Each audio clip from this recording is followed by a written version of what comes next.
صنعت مطابافی مردم تاجیک یک تاریخ خیلی بوی و رنگین دارد و آن سرچشمه میگیرد هنوز از دوره نیولید، یعنی دوره آخری عصر سنگ. متاع و استحصال آن میان مردم ما تاریخ طولانی دارد. متاع‌های زیادی تا امروز موجودند که همچون متاع ملی تاجیکان نام برآورده. در آماده و پیشنهاد کردنشان نیز هنرمندان گذشته ما دست دارند. سرچشمه‌های تاریخی گواه برانند که این صنعت به طور وسیع در منطقه‌های تاجیک نشین رشد نموده. من بعد تاجران متاع‌های ملی ما را بیرون از کشور نیز برای فروش می‌بردند.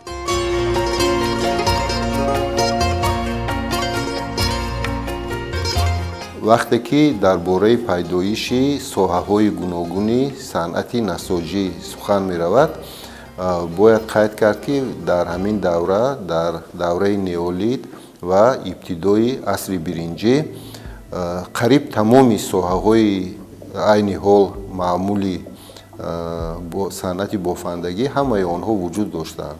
از آن جمله چونین صنعت به مثل بافتن متاع، بافتن قالین، با واسطه سیخ‌ها حاصل کردن محصولات کشبافی از قبیل جوراب بافی، همچنین صنعت نمدمالی اویدی موجود بودن همه همین ساحه‌ها دلیل‌ها امروز موجودند و در آثارخانه‌های گوناگون آسیای میانه، شهرهای آسیای میانه آنها محفوظ داشته میشوند و همچون نگاره‌ها از آنها استفاده میبرند. تکنولوژی های متاع‌های تاجیکی اینا همچون اطلس، ادرس، شاهی، بیقصب میشوند که تاریخی کلان دارند. از پیدا شوی آدمیزاد طلبات به لباس که پیدا شده بود، از همون دور انسان حرکت میکند که با دست خودش یک چیز بافد و دوزد و پوشد. البته زمانه‌های نیز بودند که صنعت متاع بافی، عموما صنعت نساجی دوره‌های زوال رو نیز میدید. خصوصا این دوره‌های میباشند که اجنبیان به این سرزمین هجوم‌ها میکردند، شهرها رو خراب میکردند، مردم رو استثمار میکردند. لیکن هر دفعه پس از آن که زندگی از نو به اعتدال می آمد، معلوم میگردید که عنعنه‌های پیشینه آنها گم نشدند.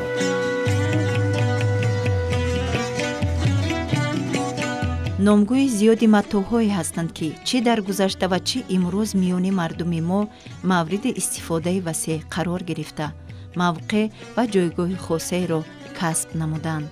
تکنولوژی استحصال و طرز و شکل و دیزاین آنها نیز محض از هنر و استعداد و مهارت و سلیقه هنرمندان تاجیک برمی آید.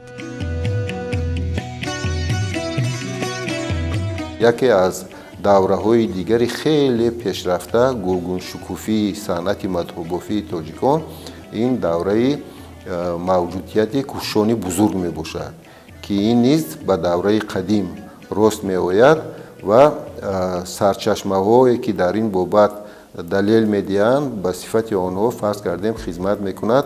آن بازیافته‌هایی که از تیلوتپه یافت گردیدند، این به واسطه در ساحل چپی امودریا، یعنی در حوزه افغانستان شمالی، جایی که در آنجا نیز تاجیکان، این یکی از منطقه‌های تشکلیابی البته ملت تاجیک می باشد و از آنجا تعدادی خیلی سرشماری زر و زیور یافت گردیدند که آنها هم به صفت زیورهای مستقل خدمت میکردند، همچنین برای آرا دادن لباس خدمت میکردند.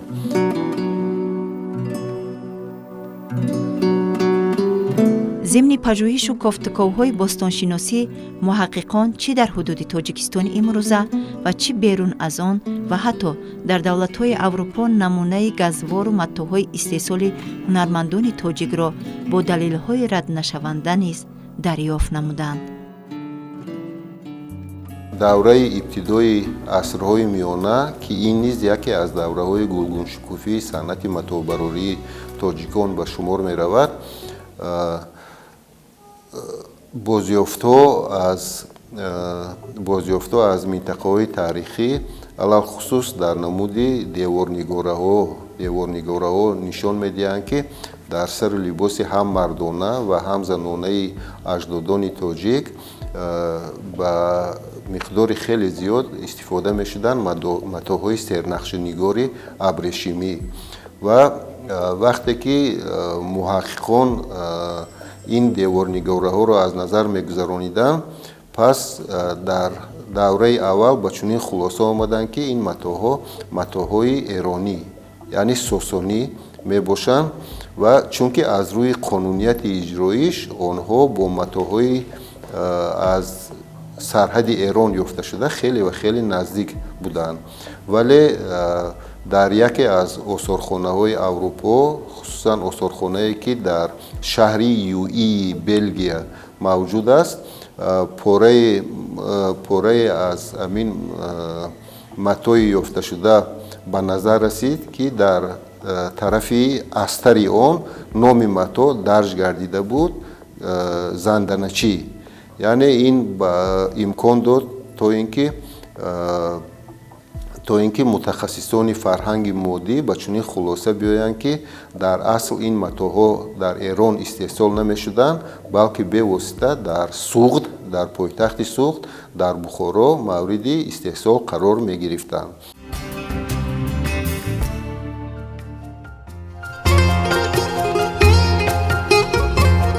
марказҳои пешрафтаи минтақаҳои тоҷикнишин аз ҷумла Самарқанду Бухоро, Суғду Фарғона, Истарафшану Исфара, Хуҷанду Ҳисор ҳар яке бо намуна ва навъҳои гуногуни матоъбофӣ ном бароварда буданд.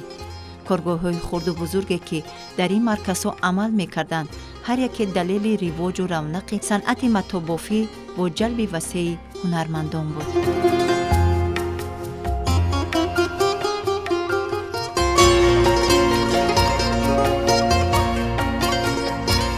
доираи истеҳсол ва истифодаи матоъи алоча хеле ва хеле васеъ буд дар Осиёи Миёна ва аз он ҳам либоси занона тайёр мекарданд, ҳам либоси мардона тайёр мекарданд ва ҳамчунин барои тайёр кардани дигар маводҳои хоҷагидорӣ хеле ва хеле васеъ он истифода мешуд ва истеҳсоли он ҳам дар водии Ҳисор, ҳам дар Кӯлоб, ҳам дар шимоли ҳозира Тоҷикистон, дар минтақаҳои кӯҳӣ, алахусус дар водии Рашт, дар Дарвоз, дар водии Сурхандарё ки қисмати асосии аҳолиашро тоҷикон ташкил мекарданд ва албатта дар Бухоро, Самарқанд, дар водии Фарғона, дар ҳамаи ҳамин минтақаҳо бо алочабофӣ машғул буданд ва хусусияти ҳамин матоъ чунин аст, ки навъҳои хеле сершумор, ҳатто гуфтан мумкин аст, ки бемаҳдуди он истеҳсол карда мешуд.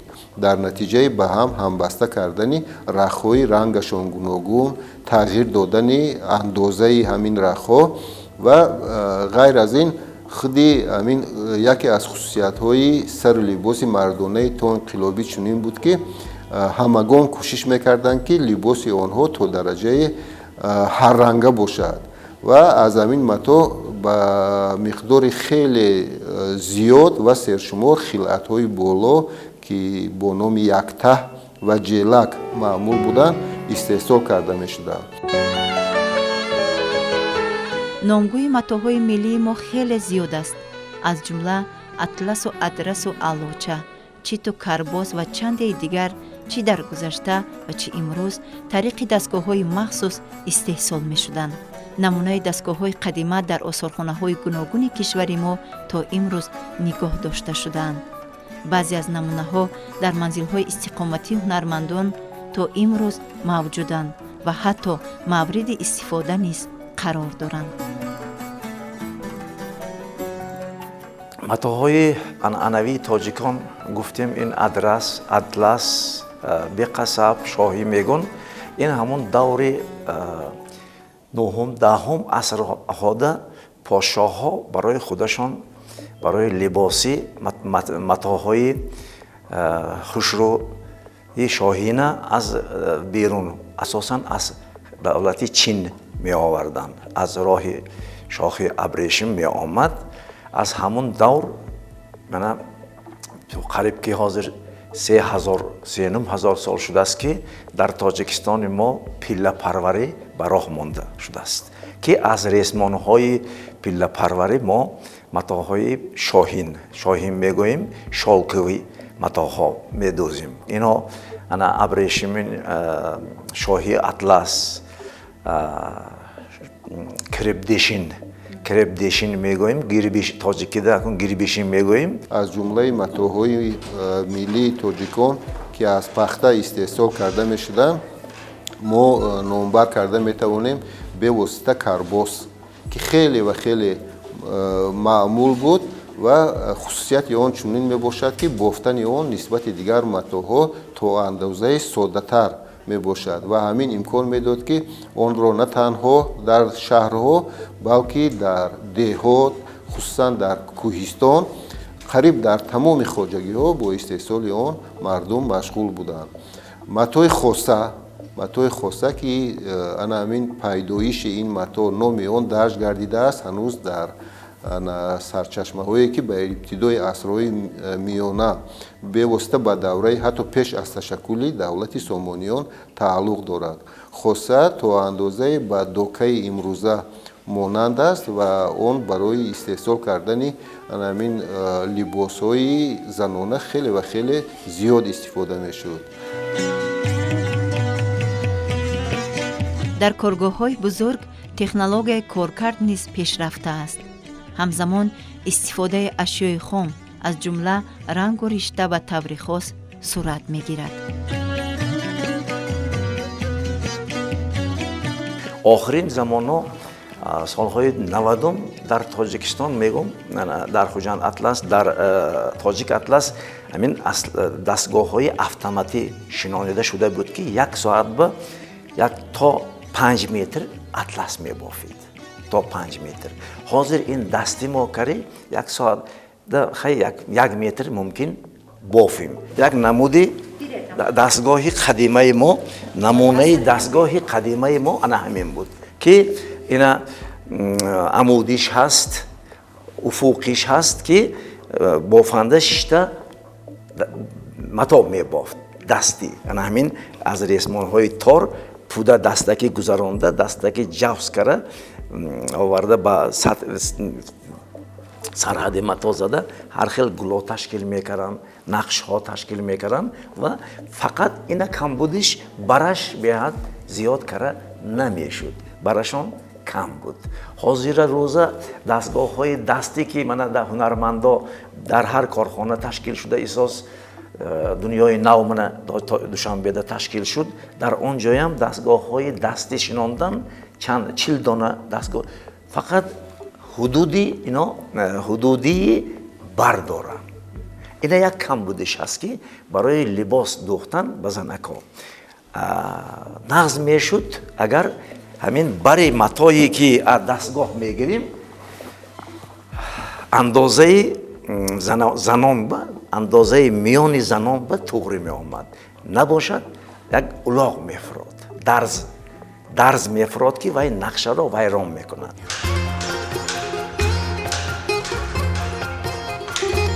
имрӯз матоъбофӣ аз ҷумла адрасу атласбофӣ ба таври хос миёни мардуми мо рушд дорад. ба ҷуз аз корхонаҳои бузурги истеҳсолӣ ҳамчунин коргоҳҳои нисбатан хурд амал мекунанд ки бонувон ин ҳунарҳоро меомӯзанд. албатта мо имрӯз ифтихор карда метавонем ки санъати абрбофӣ ин ҳам яке аз санъатҳое мебошад ки дар Осиёи миёна ташаккул ёфтани он бевосита ба тоҷикон иртибот дорад.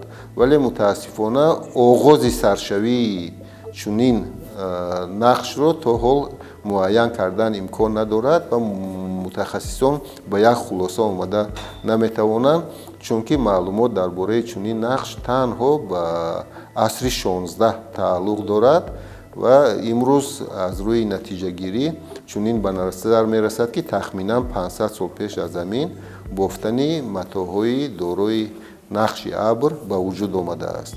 ресмонҳои абрешим аз абрешим бофта шудаги матоъҳода ҳашарот ҳайвонот зиндагонӣ намекунад و با یک خصوصیت این متاها بدن آدم در الرژی نمیتید. یعنی همین صفتاش حساب بگرفته از همون قدیم ایام مردم ما اطلس به بسیار دوستی دارند.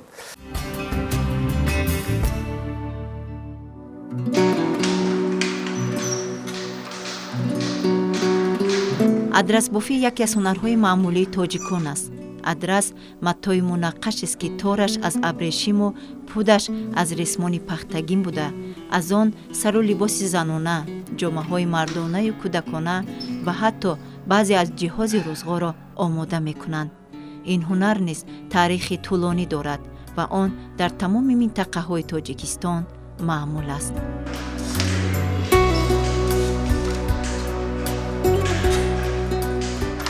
дар қатори атлас боз дигар матоҳое ҳастанд ки ҳамин гуна нақши нигори абр доранд. ин аз қабили матои адрас, албатта ки бо атлас аз он фарқ мекунад ки дар дохили адрас боз ресмонҳои пахтагӣ низ вуҷуд доранд. албатта бевосита бо фарҳанги матоъбарории тоҷикон иртибот дорад истеҳсоли матои беқасаб ки он низ ним абрешимӣ мебошад, матои шоҳӣ. вале матои шоҳиро ки хусусан дар давраи пеш аз инқилоби Бухоро хеле ва хеле маъруф буд, маъмул буд, дар истеҳсоли он ҳам тоҷикон саҳми беандоза гирифтанд ва ҳам эрониҳо, онҳое ки замоне ба Самарқанд муҳоҷир карда оварда шуда буданд. акнун дар соҳаи истеҳсоли матоъҳои абрешимӣ хусусан тоҷиконе саҳм гирифтанд ки онҳо дар шаҳрҳо зиндагӣ мекарданд. умуман худи санъати абрешимбофӣ санъати шаҳрӣ мебошад ва марказҳои калонтарини дар ҳамин соҳа ки дар ҳамин соҳа тахассус ёфта буданд, ин бевосита Бухоро, Самарқанд, Хуҷанд ва баъзе шаҳрҳои водии Фарғона, алахусус Марғилон. ва дар худи ҳамин Марғилон ҳам ки имрӯз яке аз марказҳои калонтарини атласбофӣ мебошад, бо чунин касб бевосита тоҷикон машғул буданд. барои бофтани адрас нахҳои пилаву пахта ба таври хос омода шуда, ҳар нахи он 15-20 то пилаи даҳанбанд ва ҳар банд то 200 нах дорад. андозаи адрас аз ҳамин нахҳо вобаста аст, яъне 40 то 80 сантиметр. пешам аз дастгоҳҳои дасти сар шуда оҳиста оҳиста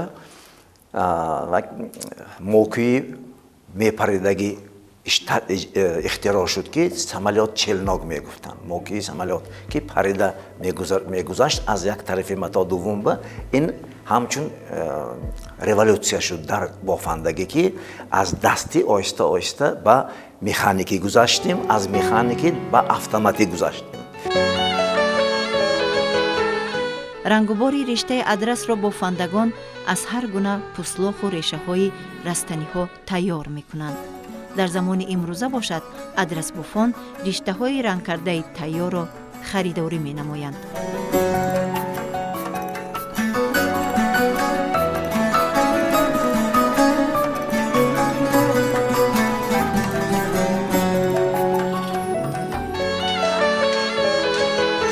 усули бофтани адрас дар ҳама ҷо якхел аст, аммо рангпартоӣ ва нақшу нигор фарқ дорад.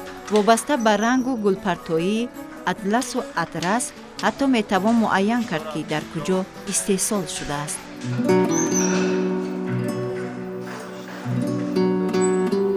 абрбандӣ низ як усули гулпартоии матоъҳои адрасу атлас мебошад ки дар дастгоҳҳои махсус сурат мегирад.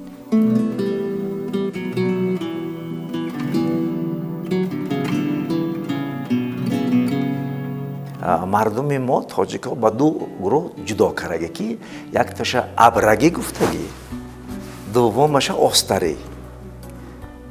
аз ҳамин то ҳозир ҳамин ду калима, ду воҷа мондааст ки абрагӣ як хел китобода мегӯям ки абравӣ ин абрмонанд.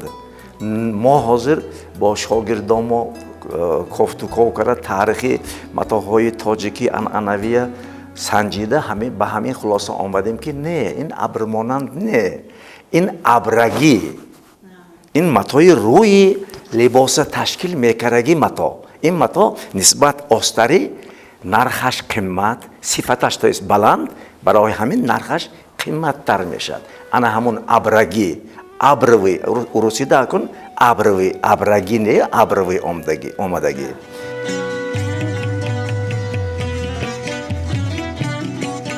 дар баробари атлас низ ҳамчун як бахши бофандагӣ маъмул аст. ин матоъ абрешимӣ ва ним абрешимӣ мебошад ки он ҳам барои либос ва ҳам ҷиҳози рӯзғор истеҳсол ва истифода мешавад.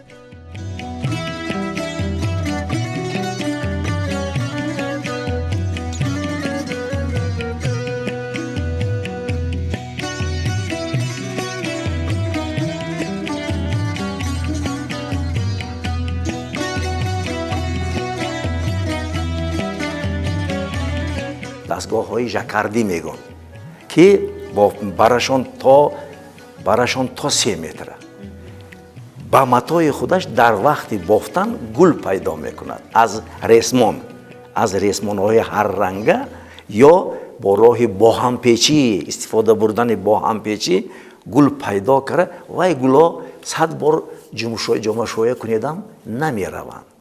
ин матоъҳои алпак мегӯям ё ки матоъҳои жаккардӣ мегӯем. нисбат ба дигар матоъҳо сал қимматтар меистану локин сифаташон беҳад баланд аст.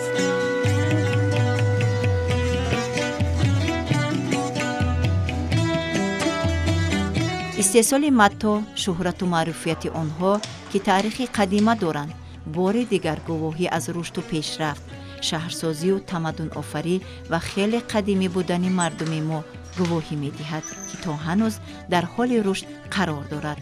махсусан таи солҳои охир таваҷҷӯҳ ба ин ҳунар хеле зиёд шудааст.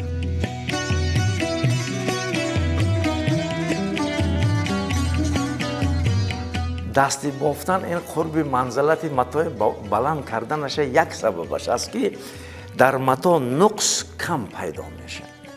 дар вақте ки дастгоҳи автоматӣ худкор мебофад, вай ба ресмонҳои тор дар як матоъ, агар занакон мумкин донанд надонанд, дар як метри матои атлас 26 000 ресмони тор дорад.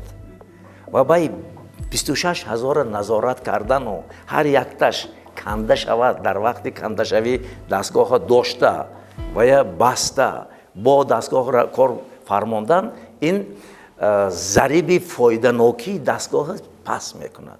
барои ҳамин ҳозир мо дастакива гузашт содем ки одам ҳамтун якумаш барашкам то 5-10 000 ресмон дорад. халос бараш 40-50 ба 5 000 ресмон дорад. 5 000 назорат кардан осонтар ки назорат кандашавиша кам куним, сифати матоъ боло мешавад.